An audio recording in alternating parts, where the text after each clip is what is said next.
करायचा।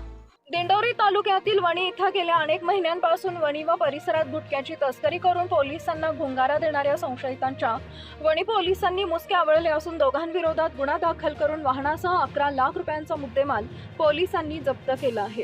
गुजरात राज्यातून Wani police station हद्दीत गुटखा येत असल्याची माहिती सहाय्यक पोलीस निरीक्षक गायत्री जाधव यांना मिळाल्यानंतर वणी सापुतारा रस्त्यावर पोलीस उपनिरीक्षक हेमंत राऊत व पोलीस पथकानं पाळत ठेवून होते।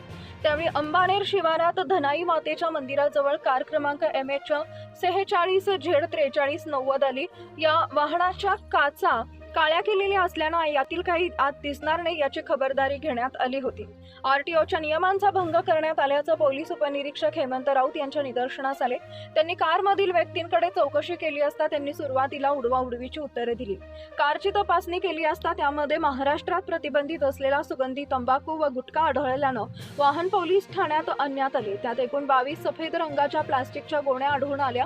यामध्ये एकूण 880 पाकिटं किंमत 96,800 व काळ्या रंगाची SUV किंमत 10 लाख रुपये तसेच एक ओप्पो कंपनीचा मोबाईल किंमत 10,000 रुपये असा एकूण 11,06,800 रुपयांचा ऐवज जप्त करण्यात आला असून मजाज खान उर्फ मुज्जू रोशन पठाण राहणार भगवती नगर कसबे वणी व शाहिद पूर्ण नाव माहीत नाही अशा दोघा तस्करांवर राज्य उत्पादन शुल्क गुजरात व सेंट्रल एक्साइज भारत सरकार यांच्याकडील सदर गुटख्याकरता असलेला कर बुडवून सदर प्रतिबंधित अन्नपदार्थ महाराष्ट्र राज्यात आणल्याबद्दल विविध कलमान्वये गुन्हा दाखल करण्यात आला आहे।